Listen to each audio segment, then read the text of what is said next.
Hello, people. Once again, this is the relationship surgeon. Today, we're going to be discussing the various body parts of relationship. We're going to be dealing with them one after the other, so you can understand completely what they mean. And in the coming days, this background study will help you understand how we deal with problems regarding dating, courtship, and marriage. That's why we're doing this beginner's course or freshers course. Let's begin with the first body part of relationship, which is communication. The question really is, what is communication? Communication is interaction. And interaction is not complete until you're well understood. I take it again. Communication is interaction. And interaction is not complete until you are well understood.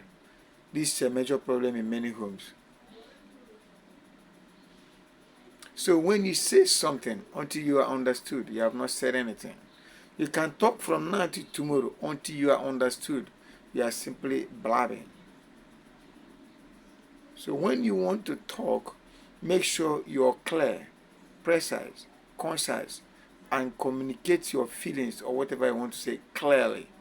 That is communication. So that the next person don't find whatever you're saying ambiguous or difficult to understand. When this happens, there's always a problem with the relationship. And so communication is made up of two broad divisions. Communication is made up of two broad divisions. Division number one is verbal, and division number two is non-verbal. Let's begin with number one, verbal. Verbal communication involves speech, sound, voicing the words. It involves talking, and meaningful talking, not just blabbing. And verbal communication has only one language type, which is talking, speech, verb, word, you name it. It has only one language type. And then the other part of communication, which is non-verbal, has four other branches. Non-verbal communication has four other branches. Branch number one is body language.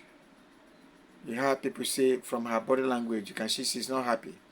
You hear people say from his body language, I think I will soon be fired. You hear people say something like, from her body language, I know that my days in this house as a help will soon be over. So body language can tell you a thing or two about what is in the offing, about what is about to come, or about what is about to happen.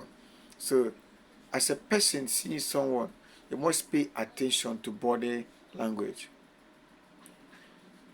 Non-verbal language number two is sign or brain language. Sign or brain language is common with those people that are deaf and dumb. We know them to use sign language to communicate their feelings. And the third branch of non-verbal communication is extrasensory perception. Extrasensory perception. Extrasensory perception involves what you call intuition, perception. You perceive in your spirit something is not right. Then you wake up to go look around the house and you notice that there's a burglary hovering around your premises. That's extrasensory perception. You perceive something is not right. You stand up immediately, take a quick look at your environment. That's the third part of non-verbal communication. And the last part, the fourth part, but not the least, is telepathy. When telepathic cord between man and wife is well honed, when the telepathic cord between man and wife is well honed, you can feel what your wife wants. You can feel what she needs. You can actually stop by a grocery shop and get everything she needed without her calling you to tell you. You can stop by a boutique and get her the kind of dress she would love without her telling you. In other words, telepathy makes you to understand your partner's deepest feelings. This language, a good number of spouses are yet to speak it. They have not even understand verbal, let alone telepathy. Until I come next time, those are the two broad divisions of communication. See you very soon, and God bless.